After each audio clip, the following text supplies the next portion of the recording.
Into the Nexus is a production of amove.tv.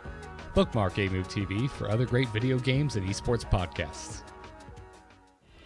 Into the Nexus is sponsored by listeners like you via patreon.com/ITN.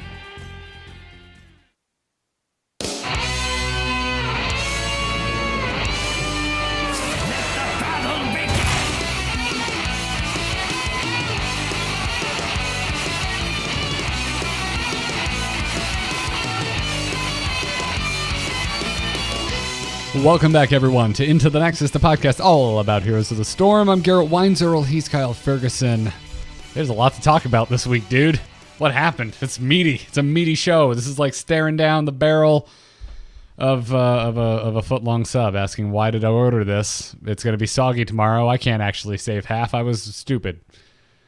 You know, that analogy really came together. I like it. I was worried at first because, I can power a foot-long sub, but you're right. Containing it for a later time is very difficult, and that's what we're here to do today. We're going to let it all out. And last week was tons of balance. Now we're talking about the future today, and particularly next week, as that is our Nexus Mania event. And we also had an AMA this week with lots of cool tidbits. Indeed we did. So let's just get into it. This week's Heroes of the Storm news. We're on, boys! Ha-ha! Let's liven up this place! Can stitches play now? Yeah, I love it when... Oh, cigar fell in the... Wait! Yeah, dude, Nexomania. I'm so excited for this, man. Like, there's chihuahuas. There's chihuahua mounts. If you know me, you know I have 2 chihuahuas. I'm so excited. It's a cute event. Plus, they're doing a new quest system where you're going to choose which hero you want to back for the week. The first week will be Lunara versus Sonya. Sonya. Matchup I'd want to bet on, yeah. I think. Sonya. Depends how much room you have to kite, I guess. But if Sonya has Leap, if they're both level 10, I think we're at a pretty good stalemate, maybe. If they're both 20, I think Sonya. But anyway, and then the week after that will be Karazim versus ETC, both of whom are getting skins for this event as well. There's going to be lots of sprays, including a new Rainer spray. I'm excited about that. I bet you would be. Mr. Assalto Raynor. Dude, and the voiceover. Yeah, the luchador wrestling, boxing, I guess if you're Karazim, theme. It applies very well. Have you seen Sonya's Leap? With the cage, yes. The level 20 augment. Yes. It becomes a pit fight. Kristen was actually really excited about that because it's clear. It's readable, unlike kind of Crater, which gets lost in the terrain. Crater is too subtle. As funny as that is to say, it's very loud and big, but it looks like part of the map. Yeah, I feel like it needs like lava effects or something. Ooh, yes. Just something to just really brighten it up and be like, hey, everybody, someone's in here that doesn't want to be. Assist. These sort of graphical updates, too, to level 20 abilities often cause things to get pretty weird for a bit. Lots of Sonyas, of course, still running armor and stuff like that at 20. But we'll see a big uptick in that Crater. Yeah, I'm not sure I should be apologizing, but I apologize in advance, Kyle. If I am playing Sonya with you during Nexomania or post-Nexomania, I'm taking Crater. Sure. And I love the announcer. I got to say it again. I think ever since I saw Hearthstone, drop a 7/7 on the board, and everyone's like, ooh, and then the 11, they're like, oh, man. Like, I'm just excited to have cheers in the background. Something added to the Brawl when it first came out and never made its way into the main game. Yeah. To me, it was Smash Brothers. Like, it's very Smash Brothers. That was the first game I ever remember playing that had that kind of... that crowd feel, that arena feel, like you can't see them, but there are spectators, and they are losing their mind over what's happening.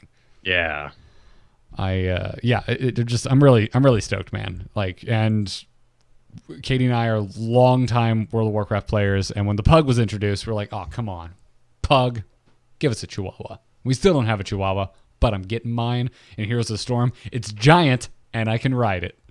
Well, it's kind of a Pixar thing, right? Like, play us like a violin. Come on, Blizzard. Like, we all know why we play Nazebo. It's because the dings. And we're all going to run Guapo because it's got the cheering. Just give it up. Yeah, go nuts. Yeah, just give me my placebos, please, and thank you.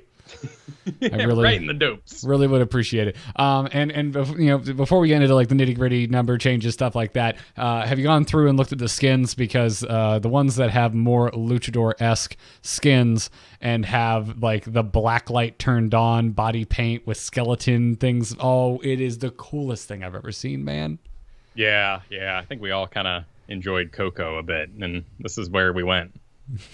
My brain still goes to, I can't remember which bad Batman and Robin movie it is. Oh, jeez. One the of them gangs. One of them had a themed gang of black light painted luchador thugs, and it's just burned in my memory from my childhood.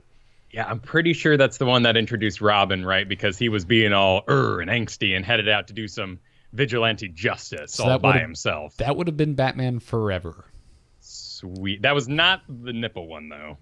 I think both of them had nipples? I don't remember now. I don't know. It's not Tim Burton. It's not really worth watching unless you want to laugh for unintentionally funny reasons. But moving on. Wait. Wasn't that that was the Riddler and Tommy Lee? Yeah, Batman Forever. My memory says that's okay, but my memory also says that God of War 1 is a beautiful game. And, don't look back sometimes. Well, we need to push this to weak sauce, but oh man, I would be down for a rewatch because it is, I don't know how they drug poor Tommy Lee into that. He's having so much fun. I love him in Captain America and lots of movies. He's fun man. But you know what else is fun? Reworks, Kyle. Yes. Lunara getting a big one, and I think we're more or less gonna trade today. Not a Lunara player personally, so I'm going to lead off by asking Kyle, what do you think of this rework for Lunara? It's a great update. If you are a Lunara player, don't expect for her to have a huge power spike. Don't expect her to be drastically different in the way she does damage. There is a overlining problem with Lunara in this current iteration of the game and in our current balance. Do you want to kill someone over 20 seconds, Garrett? Yes. How about you kill them in 3 seconds instead? Oh, I'd like that a lot better, Kyle. Yeah, me too. So let's not take Lunara. And that's kind of the problem we're running into, right? But, poison damage in a heavily supported game like this is always going to be a little lackluster. It's one reason why Venom has slowly gone away, in addition to having more support options.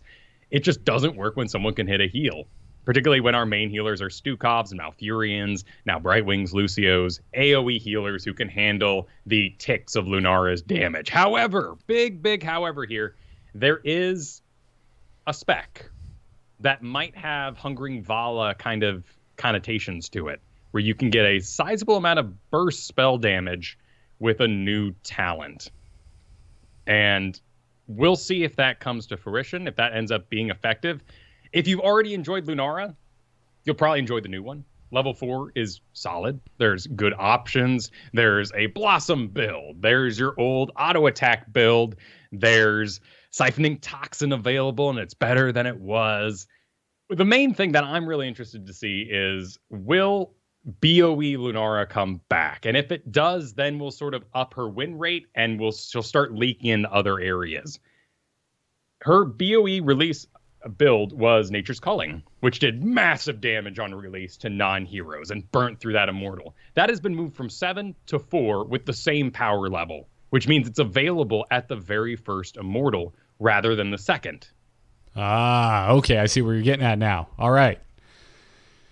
So, you think she might just become a one-map pick? She wouldn't, though, because the way our brains kind of work in conjunction with HOTS logs and the data we get and share on Reddit, right? If she goes up on BOE, her overall win rate goes up, and we start thinking Lunara is really good in various areas. You should be drafting one of these kind of AoE healers on something like Volskaya just because you are slamming two teams together for such extended times. But Lunara is very powerful on that map because of her spread into things like Uther and maybe Rhaegar, who have trouble dealing with damage spread out, Morales being one of them as well. She's a great counter pick to ruin the enemy support style. We're not breaking that with this update. Gotcha. So she's would you say it's better, but she's she's not filling a new role. She's doing what she's still fulfilling what Lunara was fulfilling before, which is poison damage, which is damage over time. But would you say that this is better or worse than it was?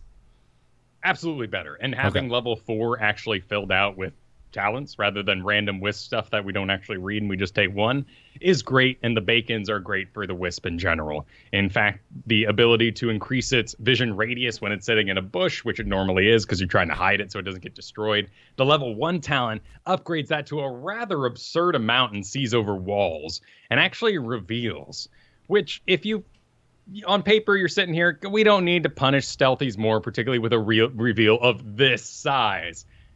But in all reality, us Lunara players know that Wisp is kind of busy work, and it's tough to get it out, and it's tough to keep it out, and it's tough to be aware of when its cooldown's ending because there's no tracker on it. So there's a lot of skill floor available with Lunara, and we'll see what that actual impact is.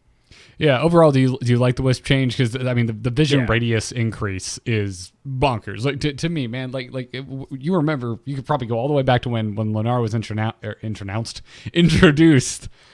I didn't sleep well last night, folks. This is going to be a fun show. The idea of the Wisp had me very excited. I mean, we came from StarCraft, Kyle. We came from scouting is king, and then here comes a hero who has an entire ability that can do nothing but scout. And I think removing the talents for it make it feel like part of her kit rather than this thing that is sitting there taking up an important spot until 4. And then you spent the whole beginning of the game not using it because it's useless. So your muscles are already kind of not playing towards it. It's kind of like those weird level 20s that suddenly you can do this outrageous, crazy thing. But you only ever do it at 20, so you forget that it exists. Yeah.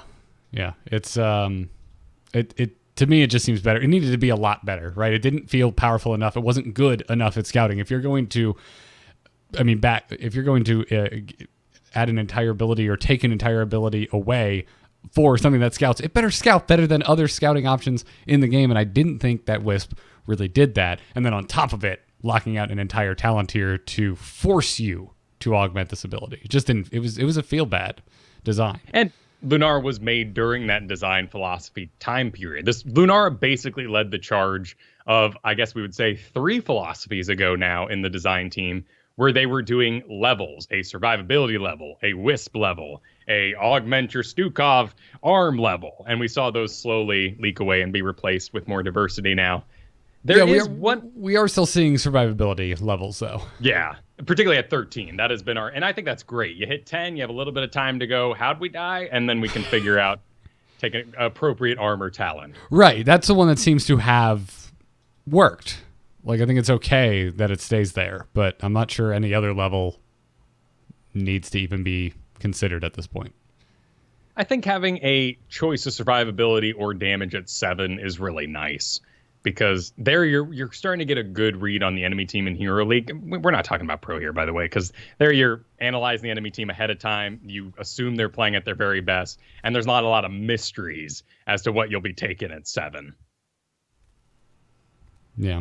There is one more interesting thing about modern Lunara, and it is Intensifying Toxin. It's a level 20. Nature's Toxin deals 40% more damage to enemies afflicted with 3 stacks. Enemies, so all non-heroes as well. That works on BOE. Granted, get to level 20 on BOE and talk to me later. But it is very, very powerful there. And this does have a very powerful spike to it.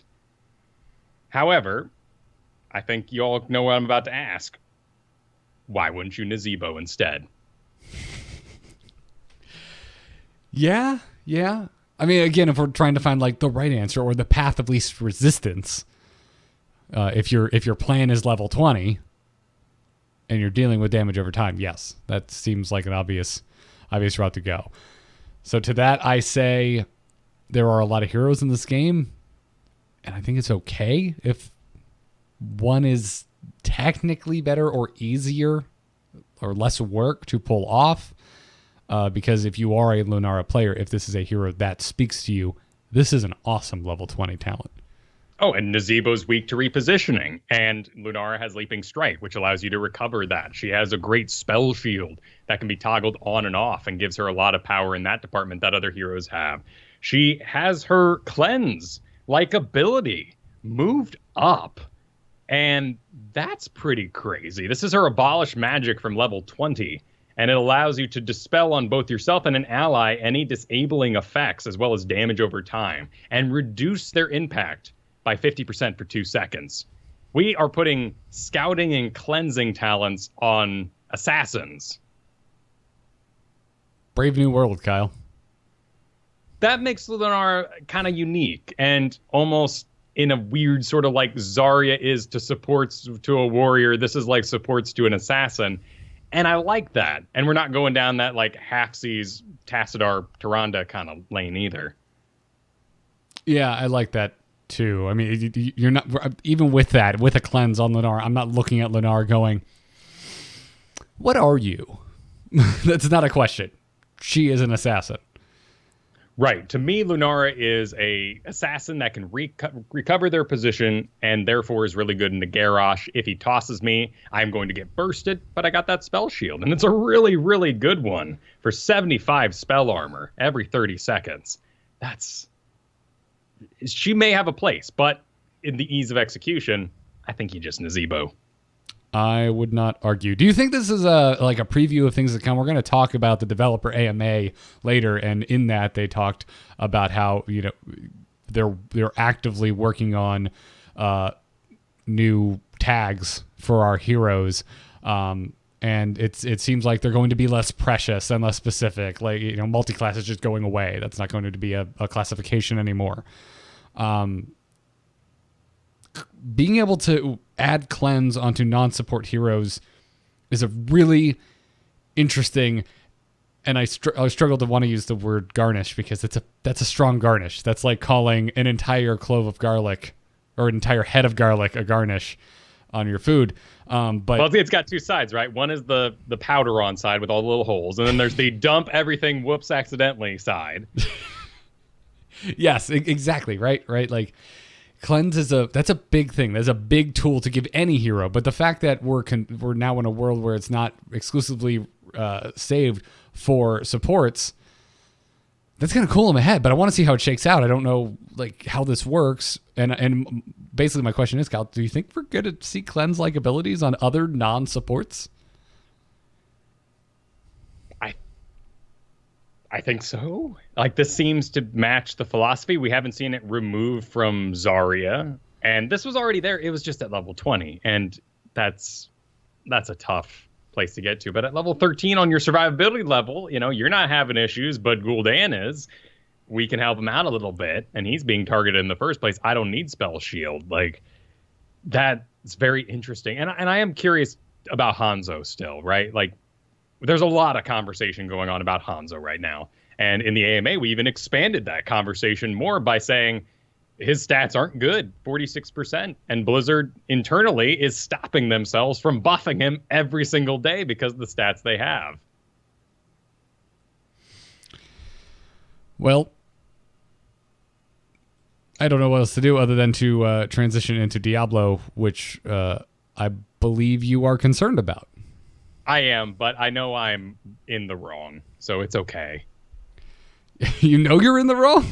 Well, yeah, I'm driving a Hummer, and it ain't right, We should be in nice little economy cars. But he's a tank, right? He's a tank. And Diablo has always had an issue of being unable to regenerate his own health. That puts a huge burden on the team's resources. And to recover from that, Devil's Due came about, where you could get more healing from a well and globes based on your number of souls.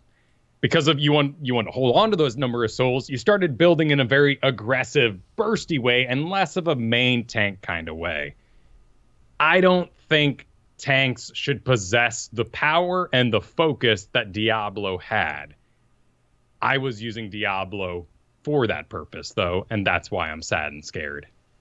That makes a lot of sense. I mean, this is we have this conversation across a lot of games, not just heroes, even specifically. Where do you draw the line? It's a balancing act between balancing for the good of the game while also not alienating a certain segment of the player base that has fallen in love with the way things have been. Right, and these can be like really unique abilities sometimes. Like, what if you were able to, in StarCraft, summon Zerg in the radius of your creep? Well, that's stepping on Protos's toes, and that's one of their main features. But it'd be really cool, wouldn't it? And I'd love that world, and that'd be a lot of fun to do. And that's where Diablo is kind of lying right now. He is a warrior. He has been one of our original warriors and one of our main tanks, if you will, for a long time, but just has this huge burden on the team unless he's destroying them, and in particular chunking tanks for over 30% of their health when you factor in the percent-based damage and the flat damage on top of it. That's all going to a flat damage number. That means that Diablo will be really good at deleting, and in fact, even better at deleting squishies who put their backs to walls and still expose themselves to this combo. There are brand new combos to try out, particularly if you really like that self-regeneration with the flames. There's a really nice talent that allows you to decrease damage by 50% when they're hit by enough flames. But here's where we run into a little bit of an issue there. The damage decrease and the flame healing is more effective on the return. So I need healing now on Diablo. I slam the ground and I get baby heals. And then 2 seconds later, bigger heals come back. But kind of like our Lunara problem, would you rather heal today on Varian, or would you rather heal in 2 seconds on Diablo? And you say Diablo, and that's where I go, yeah, I'm not so sure that I want to heal in 2 seconds. If it's on Muradin, healing over time is fine. But on Diablo, he's exposed all the time. And if you got that heal, you exposed. You cannot get that heal without exposing yourself. And I know how it sounds, and go ahead and laugh. There's also a really great level 1 talent for his spell shield, and it is now activatable. That's an activatable. We've gone from a passive, and that's frightening, of course, because who wants to misclick a button, but it raises the skill ceiling. And just being passively immune to damage probably wasn't healthy, and deleting tanks wasn't healthy when an assassin should be doing that anyways. We have a thing, it's called Giant Killer, and you can take it on your assassins, and Lunara got a fancy one of it too, a brand new version of Giant Killer for just her. This is all healthy.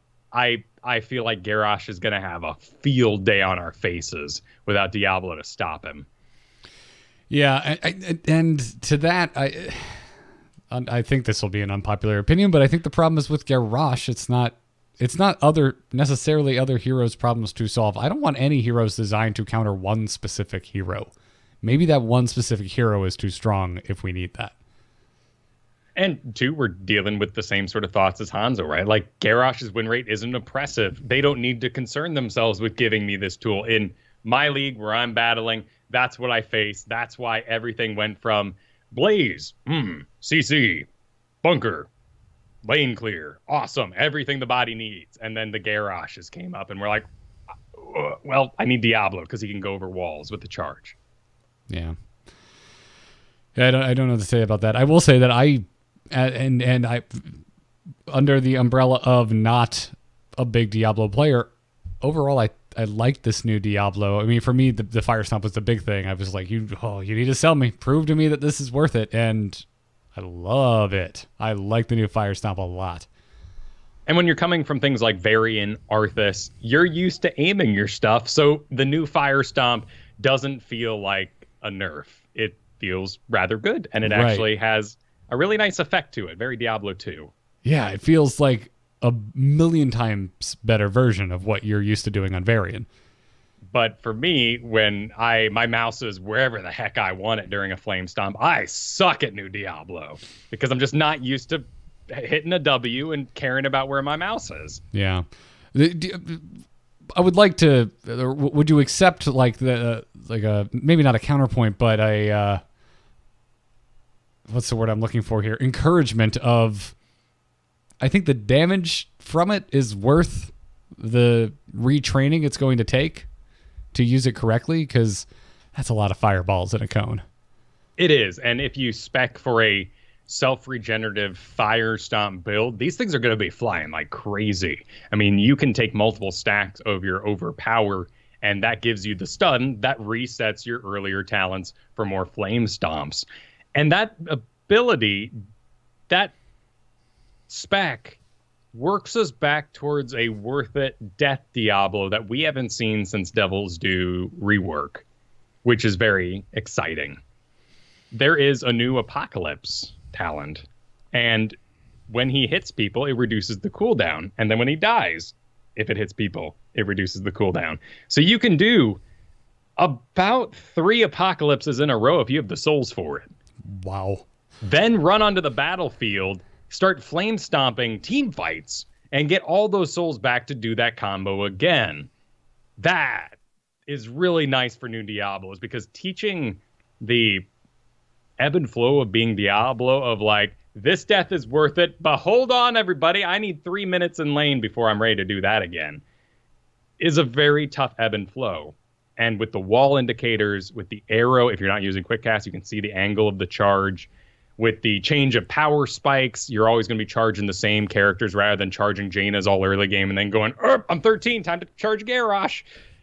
Diablo is just going to be easier to play, less taxing on the team in total. And Lightning Breath now does a stacking 50% slow. Plus, it plays like mariachi music when you're in the skin and does. It's just hilarious. So there's a lot to love about Diablo. He's losing a spot in my personal roster, I believe. I think it's just going to be replaced by Blaze. And that makes me sad. And who knows? That could mean more Skeleton King. That could mean I get on Malthael finally. Those are cool ideas. And that's what you kind of need to think of in this time, right? And I think it's totally fair. Even like it doesn't mean you're swearing him off for good. It means you're swearing him off right now. You know, once this shakes out, once the puzzle is solved, he may find a place in your roster again.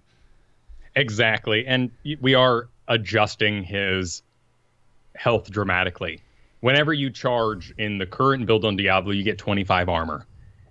And that is a very big perspective on what my survivability is. Since level 1, too, I always have that on my charge. Now, I have a baked-in speed demon, which I take a lot because of all the mini stuns that I play against. You get movement speed after you charge now. So he's even easier to use. You are going to charge, and then if they start to limp away, you can still have that movement speed to connect your overpower and complete the body block, whereas before you might have used a shift command, or it demanded you actually hit a wall. There is actually less incentive for Diablo to constantly hit people in the walls, which means he has less map dependency. All good things. Yeah. I didn't even really think about that. You're right. Yeah, making it so that built-in speed demon, you're right. He fits into more scenarios now. And as a solo tank, perhaps. And with all those overpowers, like, not a lot of people do it because it's how we learn to play. If you're not wrecking face out there, everyone's going to be mad at your Diablo playstyle. But it's really helpful sometimes when Butcher's on your squishy to just go, no, he's not. He's on the other side and timeout. And Diablos will now peel for their allies. So I think overall, in time, we'll enjoy it. I'm excited to play some more Skeleton King if I need to bust tanks. Sounds good. You want to talk about the real quick? It didn't really fit nicely and neatly in anywhere. The mercenary changes on Infernal Shrines. Yeah, this is pretty nice. This is the Khazra, the goatman there on the middle of the map. They have a certain ability to see over walls if given sight, and like to target down the well if you reveal it, or just start firing at the walls from their current position upon spawning. They play like griefing players. Yeah, they do. They play like Novas getting down your well in the first 2 minutes of the map, and it's awful. So they are now going to make sure they path into lane first before attacking those structures directly. They will still attack people in the area, so it's always a good idea when you take a merc camp, if the enemy's invading, to fight around it and use that bonus damage. That can still be possible. But no more Nova Goatman. Yeah, and I do it too. And it's weird for Malfurion to I got the camp and then moonfire the well so that they're getting to work on it. It's kind of cool. It's kind of cute, but it's also unnecessary, right? Yeah, I think it's a good not expletive, it's a exploit. When you understand how sight works in the game, and the same way you can really control the Punisher's jump if you understand vision in the game, but it's just messy. Well, we also got a preview of ranked play enhancements that are coming, and they're coming next season. That being said, the start of Season 3 is being pushed back. It was going to be the June 11th. It is now going to be July 9th, so that they can take some time to implement these changes. We're getting the third ban during drafts.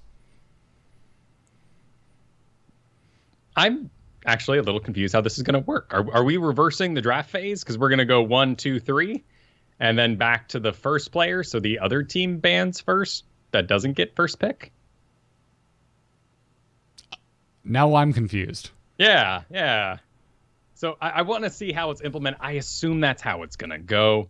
And we have the 2 bans right now to get rid of the OP problems that happen, and it's often a tiered system. There's one huge OP thing that we're really concerned about as a community, and then the next thing we want to get rid of under that. And the third ban allows us to get rid of that map dependent thing, which is really exciting. Now, of course, we could just ban out 3 things that are great in the league, and we don't really change map to map. Yeah, I mean, the big thing here with the third ban is that it was originally announced as a mid-ban, and this is going to be part of the initial ban phase. Right, big switch over there based on community feedback. I would assume it would go 1-1-1-1. So, say red gets to go first, it'd be red, blue, all right, pick. Yeah. Or wait, blue would go first. You know what I mean. Yeah, Whoever no, bans first, also bans third. Right? So I think we have bans 1 through 4 all in a row, is how I'd assume that would work. Lots of people are saying the same stuff, though, and I think it, bears repeating here as well. We are concerned that adding another ban will further homogenize the game. Right now, we are not drafting for maps. We are drafting for double tank and making sure that front line is hefty, and then recovering our position if we didn't get double tank, and still building the same looking comps. I think that's fair. MMR and rank decay are coming, Kyle. Yes, it's okay. Because it only affects diamonds and above, actually. Yeah. Bottoms out at diamond. Does not go below it. So plat and below, you do not need to worry about that. So this is actually very tame. This is a very tame idea. I get, over the course of a season, I have a 20-day period to not play the video game at all, and then I have a bonus 10-day grace period that I can sort of spend as I want. So I could be gone from the game for 30 days during a season and not lose any of my rank. You're saying the grace period is too long? No, I think it's human. I think it's nice. Oh, okay. All right. Sorry. I think for hardcore players, for everyday players, that seems absurd. I like it because there's going to be a 2-week period at some point in your life, and you're already at 15, 14 days already. So, just load it up. Lots of people are saying they want this in their own leagues, though, and are frustrated that it's not going below diamond. I think I'm okay either way. I don't think I have a strong opinion, Kyle. I feel like I should, fair. But I don't. So you don't. I mean, you've never really called for this as a fix to what you experience. No, but I've never really disagreed against it either. I completely understand how we have ended up here. Whether it's right to omit this feature from bronze through platinum, I don't know. I mean, you would have to end it somewhere, right? Because if it was all leagues, it wouldn't really matter in bronze. We'll see. Yeah, I mean, I think you could argue both directions, right? I think you could argue that without that, it feels more rewarding to grind up to a new level, but may incentivize just camping that level once you reach it in the lower leagues. But I don't know. The counter argument is that maybe there's less ladder anxiety as a result of the fact that there is no MMR decay. It might actually make you play more, get better, et cetera, et cetera. I think we just need to see this get implemented and feel it out. Yeah, I mean, for Grandmasters, it's 10 days. And for Masters, it's 15. Those all seem really spot on, because if you're in Grandmaster, your investment in this game right now is huge, because you're having to win enough to keep that number high. And because the bug was fixed that continually cut back on winning points, Grandmasters this season are in the 10,000s and above as to how many points they've accrued in order to have that fancy spot. Right. So this should be a very positive change for any current Grandmasters when it lands. And the big deal is your MMR. They say MMR and rank here, so it doesn't sound like we're going full MMR next season, as we sort of heard in the past. Your MMR and rank will decay, and underneath that, come placement time next season, which will only be one game, as we've heard in the past, you'll now be removed from that sort of area. And that's healthy, because if you're just a placer, then run away, come back, you shouldn't be master still. I think that's fair. 100%. I don't think we can really argue about that. You didn't play. Things have changed. Yeah. And then placement and seeding. This you're not going to be able to place higher than gold 5 if this is your first time entering ranked play. Yep. So the maximum you can get, because you can go up 1 league or down 1 league from that, is plat 5. Yep. Or silver 5. Mm-hmm. Right. I think that's fine. Yeah. I mean, I think it'll make gold more chaotic than it already is, but better. It's less grumpy, maybe, because if the grump is that people are majority placing into diamond plat and then losing a bunch and then ending up in gold, maybe this solves it.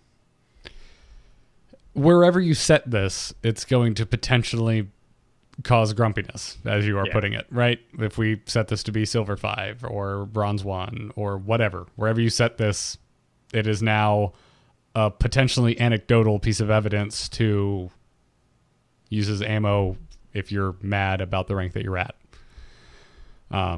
So I don't know. I mean, to me, climbing this game has always just been a matter of playing games. You just have to keep playing games. So I'm also biased. I've recently climbed from gold 5. So, yeah, I mean, I think that's okay. Also, players who return to Hero League after an extended break will no longer need to be reseeded into placements based on their performance in other modes. That was a very contentious piece of information when that was found out. Yes. Naturally, we do not desire you to school quick match and then come straight into our ranked games. We have heard in the past, too, that we are going to get an update where quick match will be more looking for group. World of Warcraft style. You'll have a tank, you'll have a support, and even if it's not a good tank and a good support, you're still going to get opinions. And if you're Tracer alongside Ana and she misses all your shots, you may eventually go to ranked after that experience and say, I don't want an Ana on my team. And now you're informed, as long as you're not aggressive about that. You have made choices over your pursuit to getting to ranked, and now you have opinions that can serve you there. What if that's you have not happening with this update? What if you have multiple boss ass Anas and you get in and you're confused that you're not seeing that many picked? I mean, that is a bit of an issue, right? Because when you play quick match, you're going to have all these crazy good Tyrandas I was going to say, and Probiuses. Okay, Tyrandas and Probiuses. Yes. Yeah. So, I mean, it's a double-edged sword, right? And then that Tracer's going to be like, can we get a Probius on this team, guys? We need some lane clear. And everyone's like, what are you talking about? Are you crazy, you idiot? That's not lane clear. That's a death sentence. And it's fine. Probius is fine. I mean, honestly, I don't pay that much attention to what Tyrande does and why it happens so, or why it works so well. I just try to dodge those damn owls and those lunar flares. I feel like if I got into a draft environment, I wouldn't even know why to suggest Tyrande. I think the energy of this section really is telling of our thoughts on this particular update. We'll see. And these are all big changes that I don't know what impact they're going to have. Well, I mean, I feel like the decay is the biggest one, and that doesn't affect a large majority of the player base. Yeah, that's true. I mean, you're looking at what, 7-1 on mass? Yeah, so like 10% of the population. I mean, I do not know off the top of my head how that shakes out, but I mean, as I remember it could be off. It's like 7% diamond, like 1% masters, or something like that. Gotcha. Yeah, but that's kind of my point. I mean, to me, when the discussions about MOR and rank decay were being had, it always seemed like it was from diamond and higher players. It certainly seemed, at least again, this is my own anecdote, it seemed like it was higher ranked players. So there's nothing saying that they can't introduce this to lower leagues later on down the line. But for the time being, let's see if it fixes some issues with massive gaps in the skill base in the higher ranks. Yeah, I mean, if I was gold, I wouldn't want, month-old crusty players on my team either. If I was that crusty player, would I want to be in bronze after 2 months? Not that it would move that fast, but that's just disappointing and could cause you to just leave the game. It's a tightrope they're walking. And listen, to take it a little bit away, like I don't want anyone listening to think like you took a month off and then you started playing Hero League. You are the problem. That's not it. Like sometimes all it takes is a day. Like Diablo, once this patch goes live, if you were playing Diablo yesterday and tomorrow the changes hit, it doesn't work like that anymore. Yeah, or they could even take 100 health off your Nubarak and you're just awful and you're not really sure why till you read that note. This is why I have just never stuck with a Nubarak, because every time I start to get into him, everything changes wildly. Like, at least with Sonya, like, it still kind of works. No matter what they do to Sonya, she still kind of functions. Yeah, I think, too, Sonya does a lot of damage, and you have to enjoy the stun botting while someone else does all the work, the hard damage work on a Nubarak. Very true. Very, very true. All right, there's a developer AMA. We're going to talk about some of the highlights, starting with Asmodan. His power pie is being redistributed. They kind of talked about, like, yeah, maybe his orb shouldn't be the main thing you do, which I agree with. I have zero interest in dunking as Asmodan, and it has kept me very far. I want to spawn minions, and I want to feel like a badass for spawning those minions, Kyle. I have a very high level Asmodan. He's been worked out of my top since his old reworks. He was in my top 3 for a long time. Now he's around 7 in terms of level. I cannot remember the last time I saw you even play Asmodan. Yeah, I don't do it anymore. But, specialists kind of fell out of favor. Tanks or assassins started doing their jobs better. They changed the way the demons operated with a boss. I couldn't solo a boss anymore. I mean, I was a dirty, dirty little alpha beta player enjoying myself some unique Asmodan because summoners don't really work in other MOBAs. I have never liked Quest Asmodan at all. And for me, it's very much an artifact of playing Ancient Apparition in Dota. That was his ultimate, is he would shoot a long shot dunk. And to me, building a quest over the course of it is just ridiculous because you're basically saying, hey guys, guess what I'm good at? Yeah, you better get ready for that in the late game. Yeah, get your attention ready because I'm still good at it. And you just keep informing the enemy over and over that this is what you do. Or you're top solo laning the whole game with laser beams. Like, there's 2 choices, and both are doing the same thing the entire game. I feel like specialists should be, whimsical snowflakes that maybe go down here and maybe team fight for a little bit, but don't necessarily need to spec because they are whimsical. And that's a job of Nazeebo, and that's what makes them so special.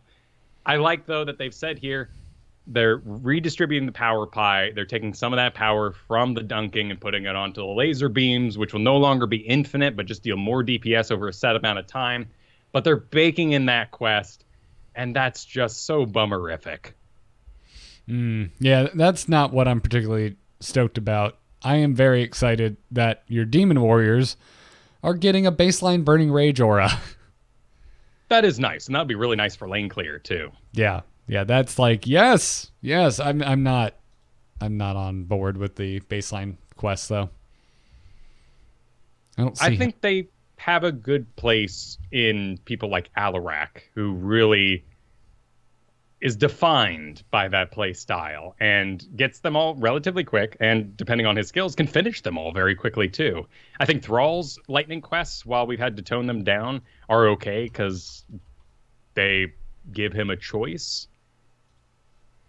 But a lot of the other, like Chromie quests, Asmodan quests, when it's just what you do in the first place and you're not changing the way you play in order to get better returns later, it just feels odd. Well, and I would say, maybe to soften it on Chromie and the way Alarak is compartmentalized in my head is when you have these kind of narrow quest-based heroes that it doesn't seem, I don't know, as dogmatic if it's an assassin, right? If you're involved in team fights, it's still going to be fluid. You're still going to have to adjust to what's happening in the game. Whereas if you are a quest-based specialist that gets your stacks in the way, that Asmodan gets his stacks by killing minions, you basically play the same game for the entire round. Something that's been happening a lot in my chat over on my stream is people are wondering, why no one's leaving the middle fight. And why do we do the middle fight? And we've had a lot of new players come into the game recently too, which has been great.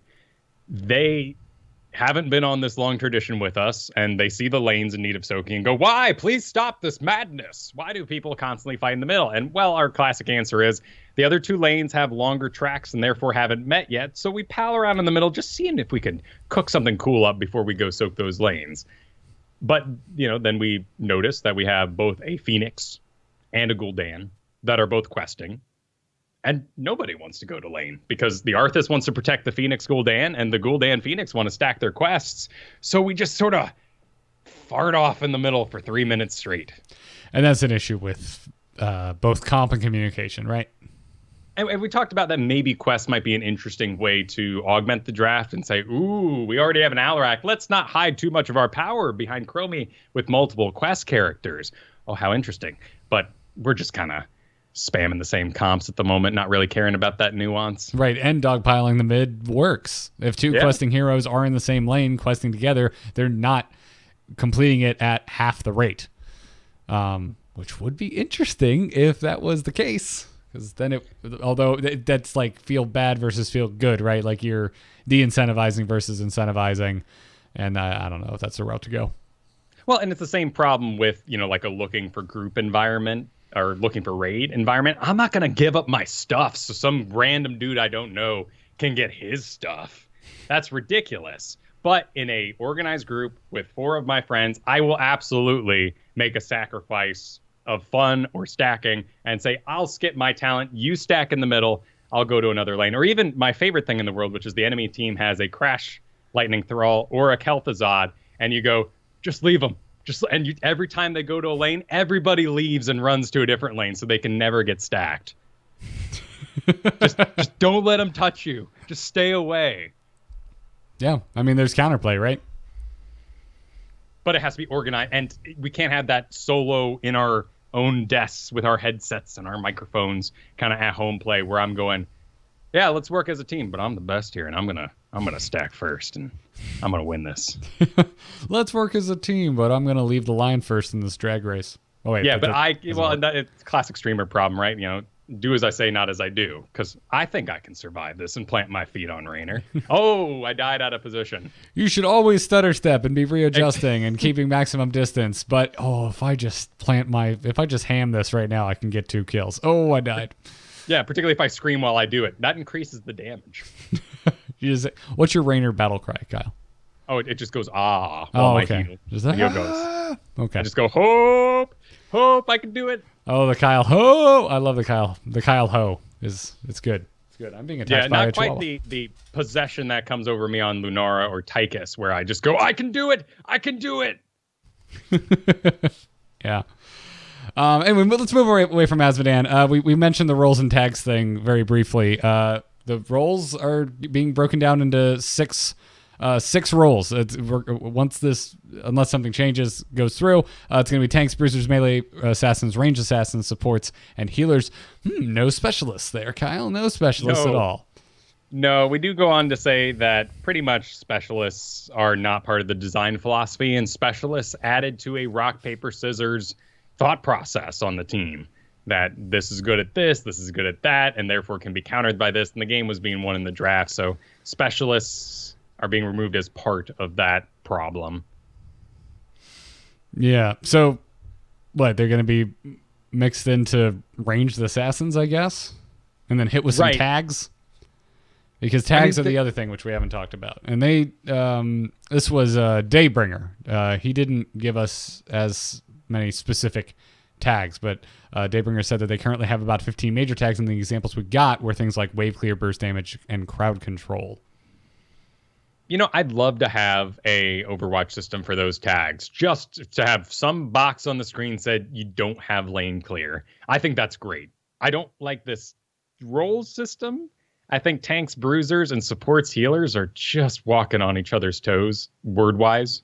And I don't want to argue the semantics of that. I just think a tag system is so much more fluid And you can see that someone like Asmodan is beefy, and it can say, not beefy. It would say something like resilient, and you'd be like, "Oh, I bring a large health pool. That's fantastic." Without thinking, I'm a ranged assassin.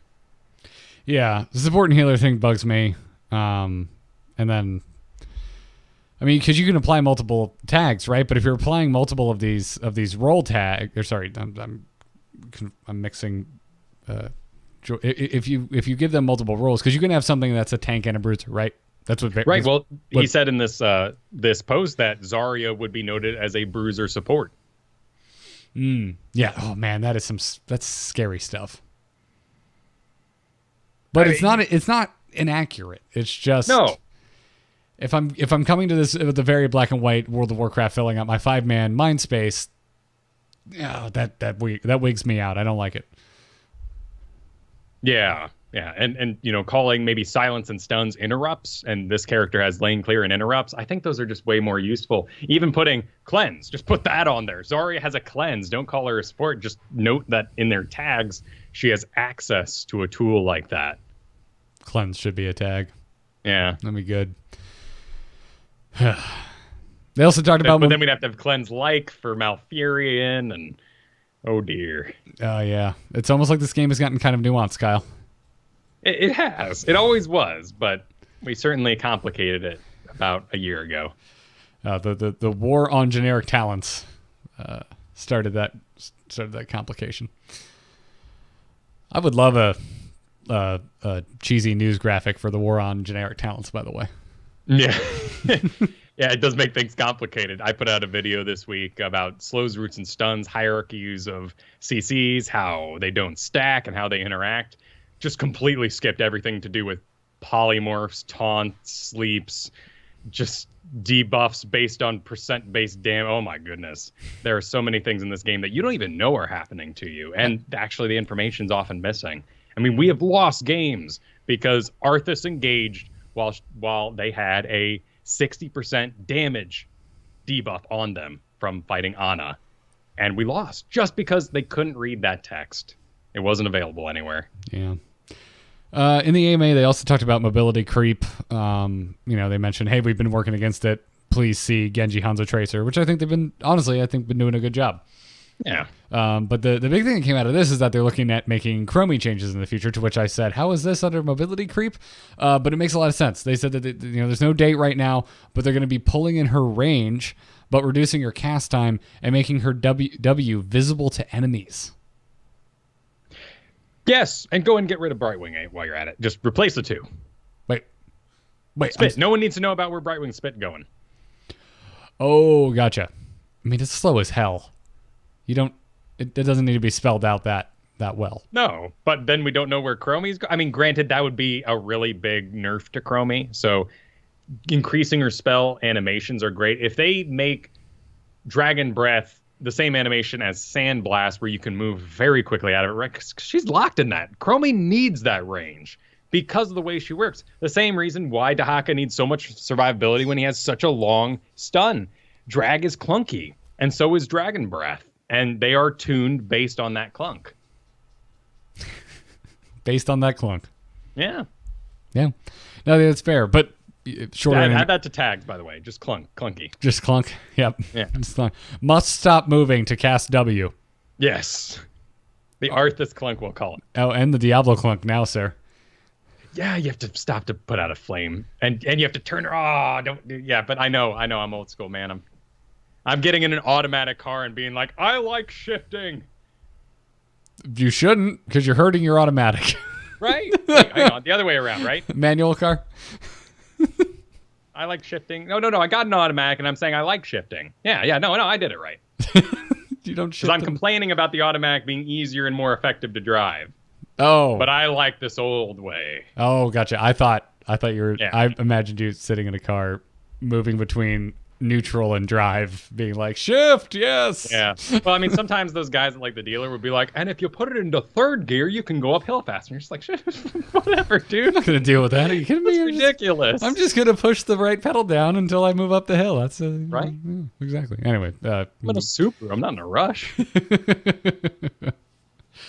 Oh my God. Yeah. But anyway, I mean, that clunk should be reined in if the animations are sped up. Yes. So that should deal with that. They also said that they've been discussing and coming up with, or they're trying to come up with creative abilities that can combat mobility, but they just haven't found one yet that hit. They said all their criteria. Right, and I can see that absolutely. Take a look at some of those abilities I've suggested from other MOBAs. They are a book, and when you see them with all the if you take a step, you lose X mana, and when all of your mana is gone, you are stunned. What if you have no mana on a character? Like, ooh, just awful. They are, and like I said, having done that video, I'm not eager for a bunch of random new types of CC to come in.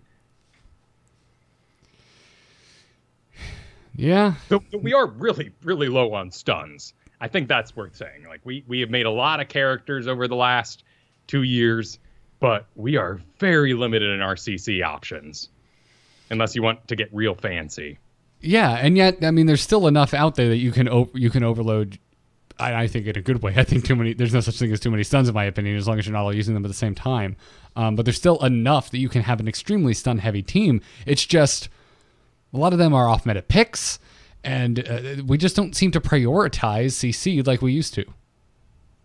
I think since the early game lane changes, we prioritize wave clear a lot more than we used to. And that was more of like here's a cool way to fill out your team. Ooh, wave clear. So someone else doesn't have to do it, but anyone could do it because wave clear didn't become an issue till level 13 and Vala could handle it at that point. Yeah. We already talked about Varian, or no, we talked about Zarya. On Varian being tank or bruiser, they said that they have some plans to give both Colossus Smash and Twin Blades more health in a coming patch. So, which to me sounds like they're just going to call him Bruiser and call it a day. But that doesn't answer my question. Sorry, there was another thing in here I meant to pull out that multi-class is going away, and that Varian is likely going to fit into tank or bruiser or both.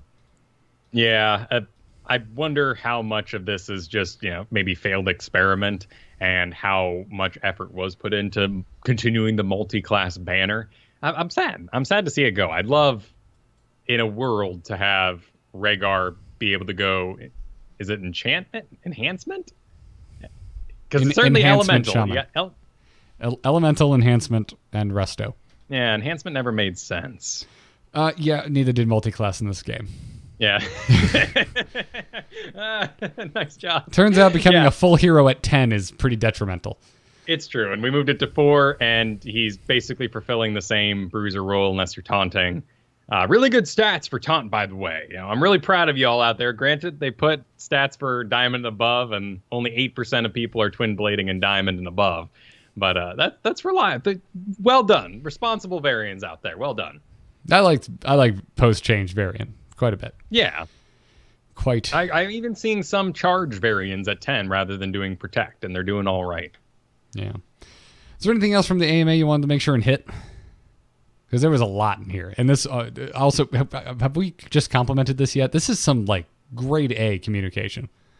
It is. And since we have a date on the upcoming changes for next season, even though it was pushed back, this AMA is not fluffy. It feels very real and acted upon. It's very technical. And a lot of stuff in here talking about what looks like completely unfinished and maybe even not half-baked, quarter-baked ideas. And personally, I really like that. I think one of the things that really came to light in this AMA was the continued talk about how they balance. And not only the order they do it, why they choose to balance certain heroes at certain times, the actual philosophy of what happens when they balance and what we as a community do with that information. And we go hog wild. We make it very difficult and very stressful for the design balancers. It's just, they brought up Hanzo at that 46% win rate, like I talked about earlier, and giving him any damage in the world would cause a Hanzo epidemic. But he still doesn't win. It's just an issue of it being tough to play or just feeling bad to play against. And maybe just bad to lose against. Maybe that's more of the edge on it. I love winning against Hanzos, but I didn't really like the battle getting there. No, and I certainly did not like losing to them. Because it felt like it's gotten better. That last patch last week, really good stuff in that. Yeah, I agree. And it's a hero that I'm slowly enjoying more and more. Hanzo and Ana right now are my I'm bored, I want to play something different heroes.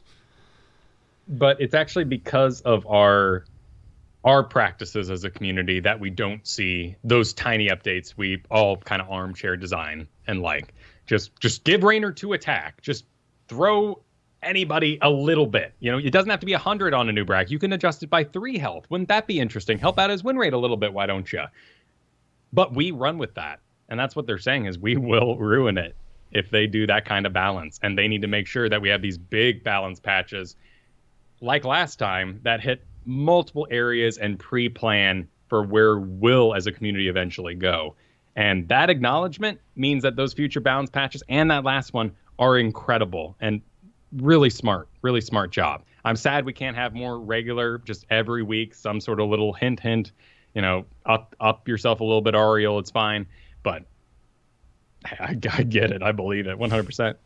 I do too. And yeah, it's just once that top is off, once we become even remotely used to seeing micro adjustments weekly, there's no going back. No. And the understanding in this game is going to become even more difficult at that point, in my opinion, because it'll just be in constant flux.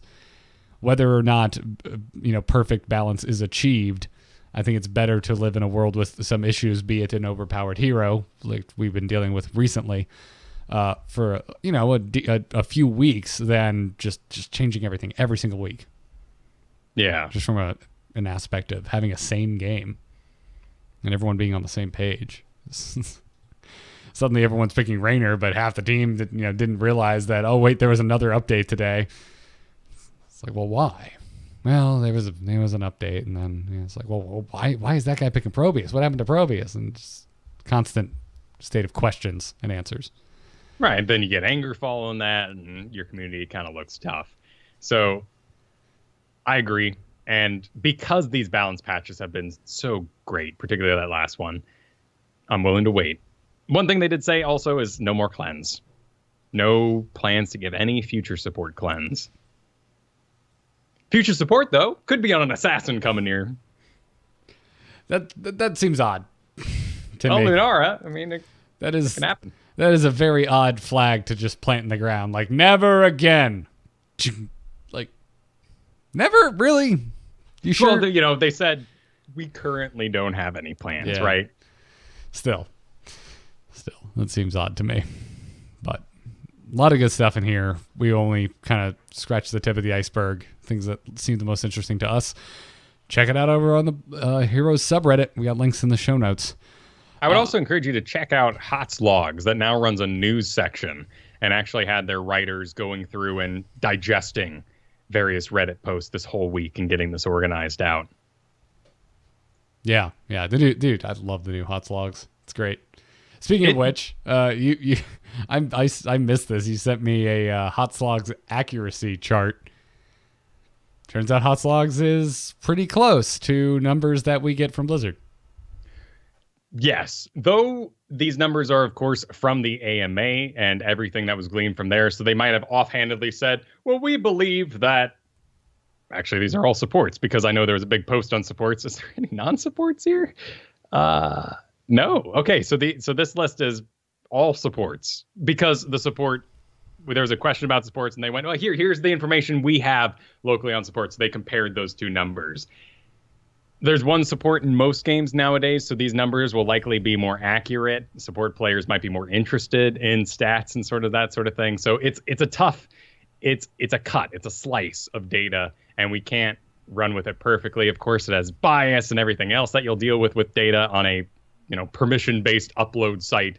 But the numbers are really close, and in fact, there is a big campaign being done right now by Hot's Logs, since they changed over hands to be a bit more professional and whatnot, to get people to come back to the site. It's filled out. I know every time when I upload my games, 90% of them are already in the system in the first place. We just have old trust issues with pop-ups and ads, and in general, we hear a lot of conflicting information about Hot's Logs from different streamers and personalities. Yeah, and it's my understanding that the ad thing was addressed a long time ago, and I certainly haven't had any issues with it. Right, it was fixed up when we transferred over to ZAM Network. Right. rather than running through Barrett's private server. Yeah. Yeah, they changed ad services and whatnot. So, anyways, if you use Hozlogs, there you go. At least with supports, the stats are pretty close. Well, and we like it around here because it's the numbers we have for our at-home games. Naturally, if you're talking about any pro environment, this information is basically useless. Also, I can do it. And I'm a pro, so I'm going to do what I want and what works for us, right? They don't need these stats. So there's always going to be a lot of conflicting information about whether you should trust Hozlogs or not. You should always analyze for yourself, actually think about the information, look at your own statistics on your own profile before favoring stuff on the front page. But that's like going to the front page of Reddit, reading it all, and then saying, I know everything for today. And those advice animals were very helpful. Kyle, are you watching my morning routine? Because that's exactly how I start my day. That's how you do it. Cup of coffee, read all of Reddit, and go, I'm good for today. That's all I need. How many pages are left of this? I have contributed to society. Yeah, no. Hozlogs is just another tool. It is not the only tool. It is, however, kind of the only tool for statistics. But anyways, before we move into strategy, we have patrons to thank, Kyle, over at patreon.com/ITN. If you enjoy Into the Nexus, if you want to support the show with however much works for you, show's always going to be free, but if you'd like to chip us $1 or $2, head on over to patreon.com/ITN. We're trying to work our way back up to the Dunk Train goal. This week, we want to thank Ben S., Skrell, no last name given, and Jack F.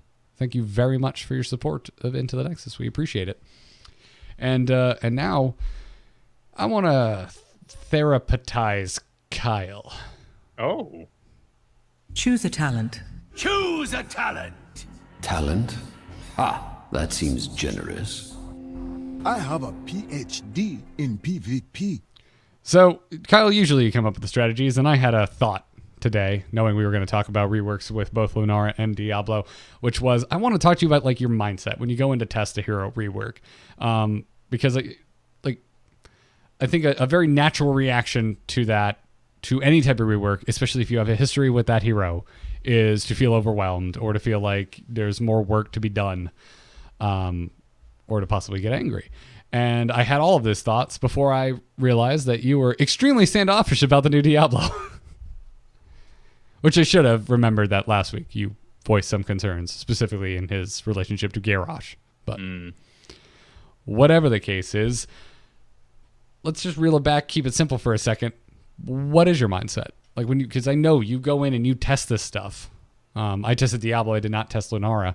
But I know you make it a point to get in there and see what this stuff is going. Like, how do you kind of compartmentalize what your goal is when you're trying when you're going in and testing a hero who's had as many changes as we've seen with Lunara or Diablo?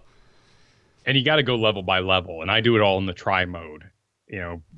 Being fluid in an actual game does not lead you towards reading all the text. And when you talk about value, that's what makes value often work. I mean, we all do this in some regards too. Like you'll see let's take a Hearthstone example, right? It costs 3 and it gives you a 5/5, but has 0 text, and your brain goes, that card must suck. But then you have like this 3 for 3/3, but it's got like a billion words on. You're like, oh, so good. What a great card. So many different opportunities to play it.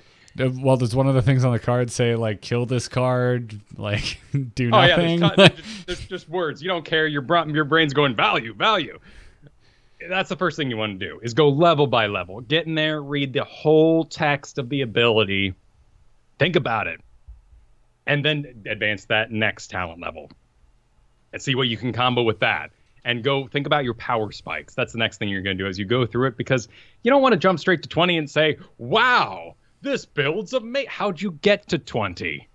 What did you do to be there? What were your power spikes along the way? How did you surprise your opponents when you hit 13, 16? What gave you that edge that made you this beast at 20 when you're looking at that spec in a vacuum?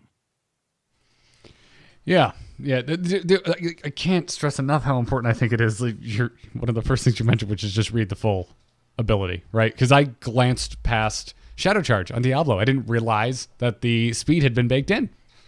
And so I'm like, oh, I need to be using that. Yeah.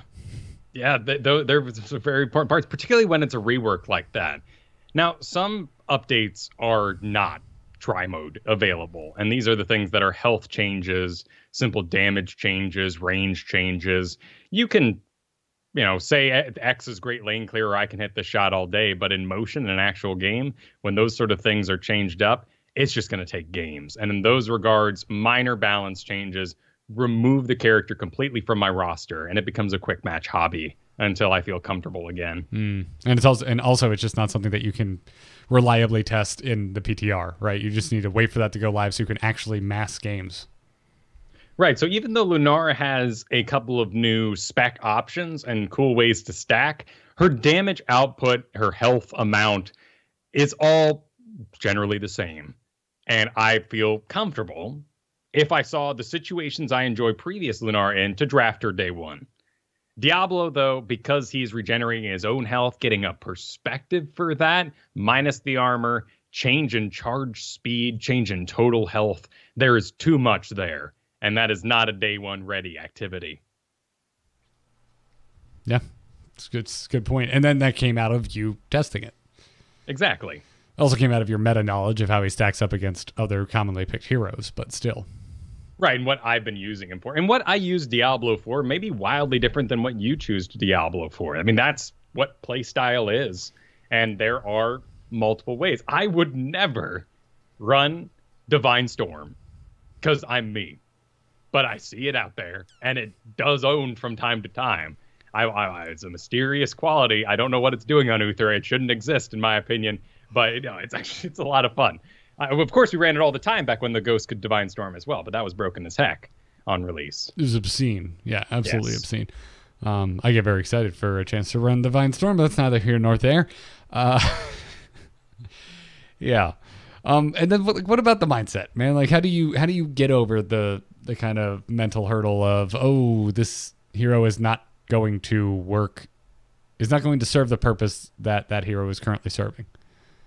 For that, it's about draft diversity. And something I said at the start of last show, I love the puzzles. And when these come in, it's very easy to get bummered, particularly if you're a main, And my mains change season to season with these balance because I've discovered this joy for myself. But it's not how I like to play World of Warcraft in that sense. That is an investment. You messed with my character. Are you insane? Yeah, and that you get... there's almost a conversation of the type of player that you are. We have that classification in Magic the Gathering. It does not lend itself to Heroes of the Storm quite as tidily. But if your goal is to climb, if your goal is to win, then you need to be open to that. You need to be ready for the new puzzle. And enjoy it. There are times where, like this season, I have played nonstop Diablo. And that's okay. I'm okay. I'm ready to move on. I will have more joyous experiences playing something new. And same with Nazeebo in previous seasons. Characters change as I climb, just as they should in your Hearthstone ladder and the like. You will hit walls where Nazeebo just doesn't cut it for me above Platinum. It's too passive. But in Platinum, soaking those lanes, getting zombie walls on poorly positioned players, heck yes, that was very powerful. And then you just sort of let it go.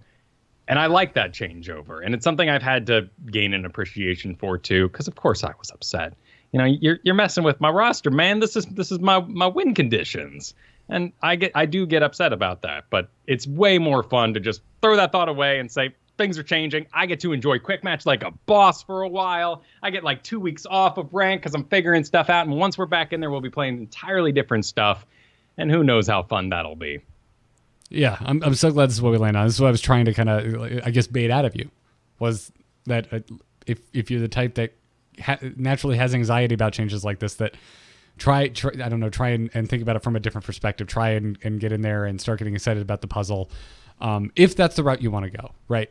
Like, there's other reasons to play Heroes of the Storm. I'm not saying that's the only way, but if your goal is to climb, if your goal is to win, I think you need to try and get excited about changes. Take it as an excuse to try something new, and that something new could be on a hero you've logged 1,000 games with. Well, and be excited about that opportunity on other heroes. Like, something I hear a lot is, Murky players, you poor bastards. You've been through so much.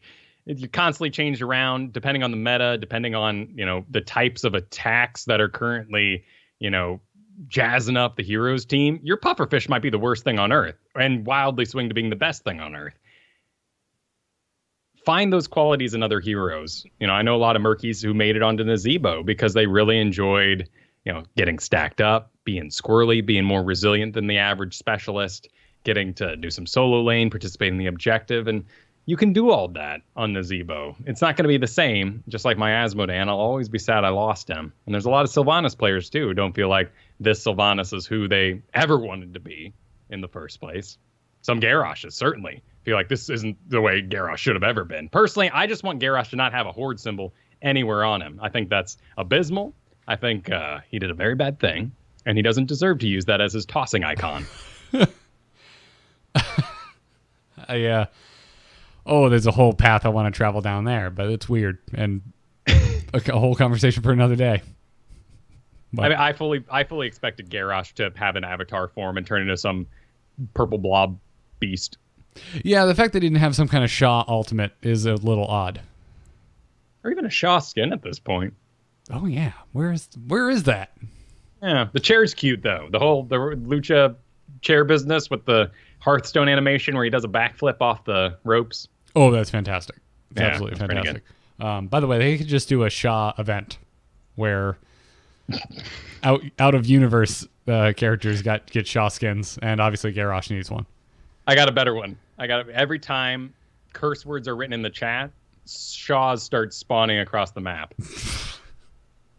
The more reports you submit, the more Shaws build up. They should build up on your screen and take up your own visibility. Oh, like the squid in Mario. Yeah, the squid, yes. right. Yes, Mario Kart squids is exactly. Yes, there we landed on it, Kyle. We figured it out. This is how you combat toxicity. Is the more toxic you are, eventually you just can't see your game anymore. They put it out at the same time as the commendation system, so the only way to get it off your screen is to go comment one of your allies. You mean like compliment? Yeah. Commend. I said compliment. Commend. Yeah, exactly. There you go. I get you. Okay, we're on the same page now. Wonderful. Be like, screw you, Morales, and then it's like, and you're like, oh, damn it. Okay, Varian played really well. He was a great leader for my team. There we go. My screen's clear. Okay, Shaw event's over. Wonderful. Absolutely wonderful. It's like Cartman trying to go to Casa de Bonita. And people in the chat, too, are listing, some of their heroes they've lost along the ways or feel like we're never, matching the kit that they desired. And, if it matches your fantasy, there are other characters available that can fulfill that. Like, Diva, honestly, is a really cool design character. When I've got the option to be Diablo, I don't want to be Diva. That's a fun kit. Yeah, it is. It is. Yeah. But you need to connect your own dots there, right? It's kind of a personal thing. Yeah. Yeah. What heroes have you lost? I mean, anything besides Asmodan? More on the topic. There's certainly heroes that I think I took seriously for such a long time that seeing them countered tilts me, and so I avoid it. Skeleton King's one of those. I'll never forget really Skeleton King and just his oppression. I like solo tanking Skeleton King. That existed for a time period as well, and that is not a viable thing in today's modern era. No, not at all. Zool is something I just don't play. Kind of like Nazebo, it's too passive. It's pushing out a lane can be done by a bruiser who can then participate bruiser health and damage into a fight. Yeah. Yeah, I lost Tychus for a very, very long time. He seems to be just coming back. I'm trying to remember why. I think it was the dawn of the hyper carry back in Ariel Vala land.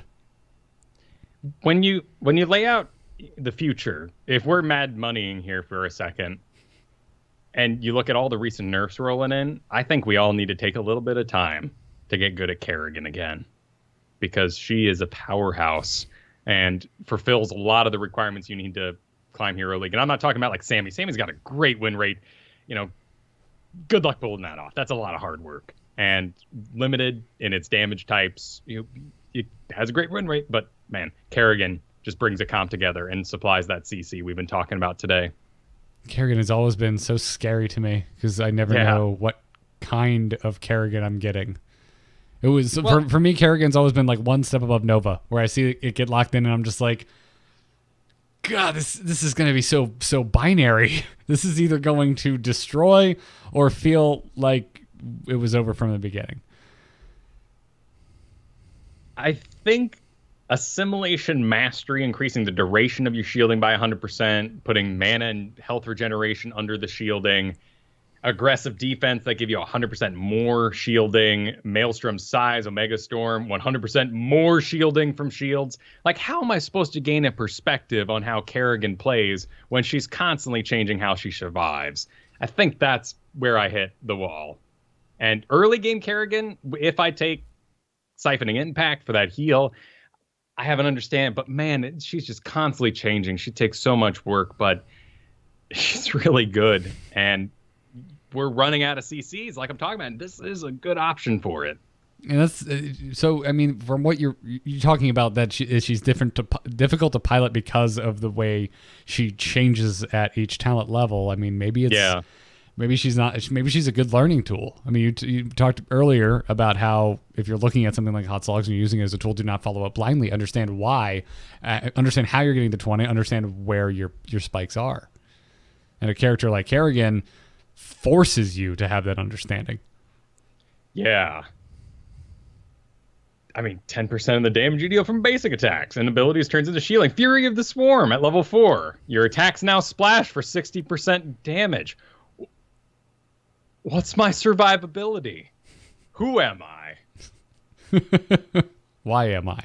Why am I? Well, wonderful. Kyle, I've enjoyed this episode. Me too.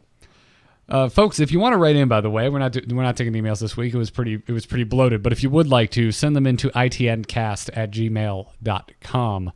Give us your questions, your conversation starters, and the like.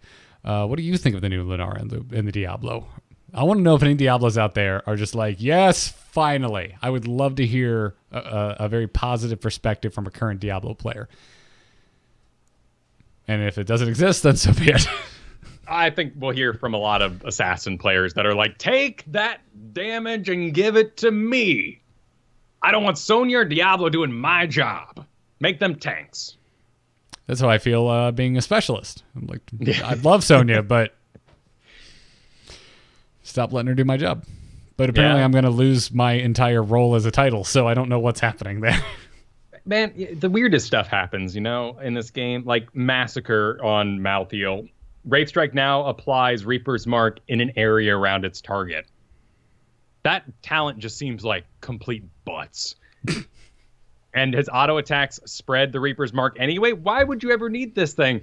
Oh, because it's a really big area and it gives you enhanced lane clear beyond the other talents available at that level. I guess it's really good. It's so hard to predict the ebb and flows of these games. But yeah, that talent alone is starting to come up in a lot of games. And poor specialists. I want to know why we even have them right now. It's kind of how I'm feeling. Feeling a little down on my favorite role to play. Well, I think you can also get in line with anybody who has mana that was designed before 2017. Fair. Anubarak. Tyrael's doing okay. He's still got it back, but Kerrigan and Nubarak, those are some guys where you'll be running along Phoenix and you're like, I gotta go home, and he's like, the party's just started. I came from World of Warcraft, where mana is inconsequential. You're clearly from vanilla. Yeah, I was so sad to hear about that. What? Not that sad, I guess. What, that mana is inconsequential? I just don't like rotations, but that's why I play support. Oh, I mean, it's been that way for multiple expansions now, dude. Yeah, nothing turns you like you be a Death Knight, an undead warrior. And here's the most complex rotation you've ever seen in your life. And you're like, what the crap? I just want to hit things with a sword. Yep. Well, folks, again, itncast@gmail.com is the place to send your emails. That's going to wrap it up for this episode. Thank you again to everyone supporting us over at patreon.com/ITN. I don't like to, spend too much time talking about it, but it really does help us. So Thank you. Also, huge thanks to our producers, Declan H. and Cheesy Bob. We have shirts available at shirts.amove.tv. You can also get coffee mugs, wine glasses, pint glasses, custom etched glassware over at etched.amove.tv. You get the Into the Nexus logo. Bam, right on there. You can catch us live Thursdays at 5 p.m. Eastern, twitch.tv/AMoveTV. I will not be here next week. I'll be traveling. So Kyle will be holding down the fort, possibly with Jeff, maybe a different guest. We will find out when that time comes. But follow the show on Twitter at ITNcast. And big thanks to Gorath for our intro music and BrianGriffithMusic.com for our outro. Kyle, you do all kinds of things around the web, including a video you just talked about. Where can everybody find your work? You could find that over at youtube.com/Kyle Fergusson. Learn to play CC stacking is up. And I suggest everyone, button below, take a look at that. But also the video of me going through the Diablo and Lunara reworks is there too. And working on some new projects, hopefully coming to that YouTube pretty soon. But of course, check out twitch.tv/Kyle Fergusson. Awesome. I'm muted. I'm Garrett Art on Twitter, amove.tv for all of the podcasts. Tons of stuff coming to you from Embrace the Spoilers. We've got the Westworld feed going as it is its own feed. You can also subscribe to the regular Embrace the Spoilers feed for movie spoilers. We just put up Infinity War, and we will be doing Deadpool a week later than usual, because, again, I'm traveling. But nonetheless, Deadpool coming at you. I would also recommend subscribing to Let's Talk About Star Wars. There's probably going to be one of those pretty soon. I don't know why. Maybe because there's a Star Wars movie coming out. And, of course, I would like to mention that I'm also still doing graphic design. So if you need a graphic designer, check out nomoonart.com. There's a contact form right on there if you need something designed. Check it out. That's going to wrap it up for this episode of Into the Nexus. Good luck in your games this weekend, everybody, and have fun. Take care.